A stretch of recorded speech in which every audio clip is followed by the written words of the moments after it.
karena memang energinya harus melawan Pak Jokowi yang memang terkuras begitu banyaknya kah kira? Atau seperti apa? Saya punya pengalaman teman ya. Ketika dia senang maka dia ajak kita makan ikan bakar. Tapi gitu dia kesel dia ajak kita makan bakmi pangsit yuk. Ini kejadian benar. Ini kejadian benar. Ketika dia ngajak makan bakmi pangsit, saya bisa memberikan mungkin Pak Prabowo itu merasa kesal kali kan. Merasa kesal, merasa sebel gitu. Apa yang paling kesal buat Pak Prabowo? Ya beberapa kali kan kita lihat dia menyerah. Nah kan, wah itu yang sudah terbaik Pak Jokowi. Pengamat mengatakan bahwa ini kemenangan buat Pak Jokowi gitu kan. Ya karena apa? Pak Prabowo dalam debat kali ini saya melihat bahwa Pak Prabowo gampang sekali bete. Begitu dia tidak mampu menjawab, langsung dia, wah udah, saya menyerah saja. Dia silakan saja. Saya pikir itu tidak benar. Itu sebentar. Jadi beberapa hal memang kalau saya melihat ya ada beberapa hal yang Pak Prabowo yang tidak menguasai materi. Saya melihat BPN tidak mempersiapkan Pak Prabowo untuk debat pada kali ini. Contohnya mesti indeks jalan tol. Itu mengenai apa nih? Jangan sampai calon presiden kita kayak Vicky Prasetyo. Asal ngomong asal bunyi, keluar ada istilah indeks jalan tol. Apa yang maksud indeks jalan tol? Nggak ada sama sekali indeks jalan tol. Kemudian ada lagi, dia mengatakan bahwa pembebasan lahan ini tidak ada ganti rugi. Loh, ini kan diatur undang-undang, semua pembebasan lahan itu harus ada ganti rugi. Malah Pak Jokowi mengatakan ganti untung. Pak Prabowo mengatakan tidak ada ganti rugi, kan silakan negara ini. Kalau calon presiden tidak tahu bahwa selama ini undang-undang mengatur pembebasan lahan baik untuk infrastruktur harus ada ganti rugi, malah harus diganti untung. Kemudian ada yang masa proses tertib. Apa yang proses tertib? Ini gaya-gaya Vicky Prasetyo muncul di debat capres. Ini kan nggak lucu. Masa capres kita kayak Vicky Prasetyo. Kemudian ada lagi dia juga menakatan bahwa biodiesel di Brasil.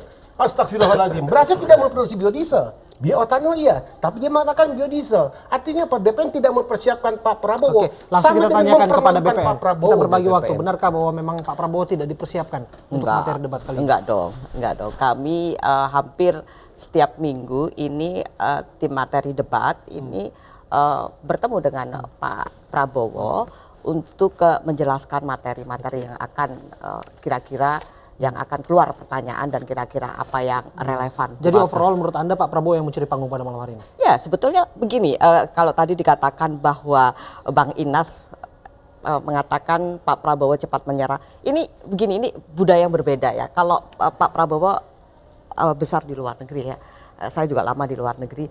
Ini adalah budaya orang Western yang fair. Kalau buat bagi kami kalau fair ya sudah tidak ada yang perlu dipertentangkan. Sepakat jadi ini saja, ada begitu ya sepakat saja karena ini ada perbedaan budaya saja. Kalau saya soalnya dengan sepakat ini untuk kan adu ya. gagasan. Ya, kalau ketika dia menyerah berarti dia tidak punya gagasan apa-apa gitu. Tapi jika pada akhirnya gagasannya sama untuk semangat pembangunan, apa yang salah dengan itu Bang? Ya, ini kan sekarang begini kan dia adu gagasan gitu kan. Ketika seharusnya ketika Pak Jokowi mengungkapkan sebuah apa yang sudah dikerjakan, dia harus punya gagasan apa yang lebih baik. Gagasannya sudah cukup jelas. Sesuatu kan harus bisa kita dengan yang lebih baik. Nah ini tidak ada sama sekali, dia blank. Nggak tahu apa-apa. Artinya apa? Memang timnya tidak mempersiapkan gitu. Kan sebenarnya sudah bisa dibaca pekerjaannya Pak Jokowi.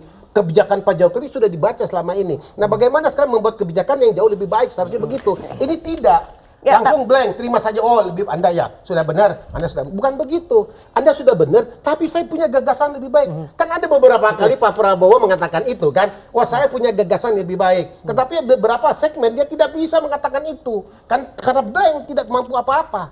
Gitu. Ya, saya pikir itu dapat karena perbedaan budaya saja Bang Inas. Kalau perbedaan budaya, kenapa pada saat segmen lain dia bisa mengatakan saya tapi juga banyak juga. Dalam segmen maaf ini banyak juga apa yang dikatakan oleh Pak Jokowi. Pak Jokowi ini itu juga yang salah juga. Misalnya soal kebakaran hutan 3 tahun tidak pernah ada kebakaran hutan. Salah besar itu, Bang. Salah besar itu. Banyak sekali informasi yang disampaikan Pak Jokowi itu juga tidak benar. Harus banyak yang diluruskan. Misalkan 18 triliun di sini sudah dibayar, belum dibayar. Apa yang belum dibayar? Ini persoalan kebakaran hutan. Katanya ada perusahaan-perusahaan yang harus membayar, ternyata belum dibayar. Katanya 3 tahun. Nah ternyata ini data yang disajikan ini ternyata tidak benar gitu.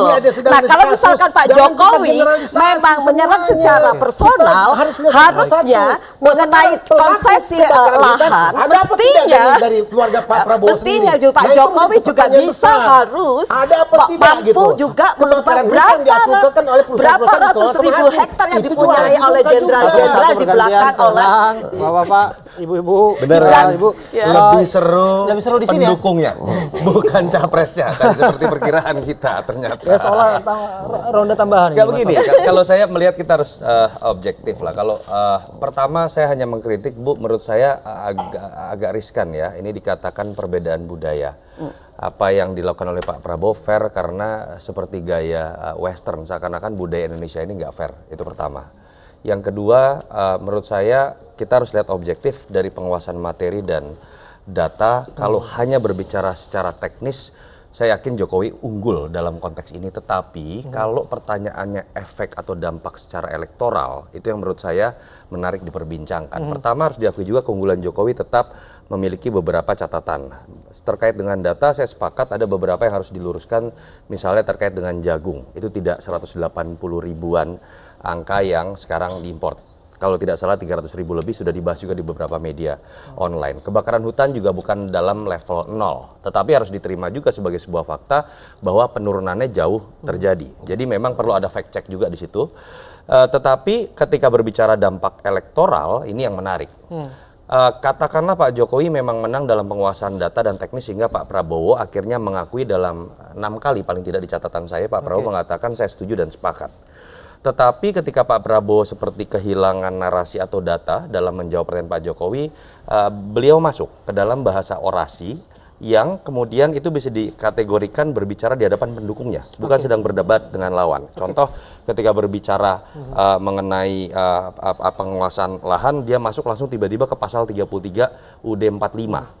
Tidak masuk ke dalam implementasi program. Mungkin akan langsung terasa kalau kita bicara dalam konteks debat, jelas ini kehilangan arah dan kosong. Tetapi ketika berbicara membangun militansi dari orang-orang yang selama ini merasa diwakili Prabowo, mungkin itu bisa berhasil.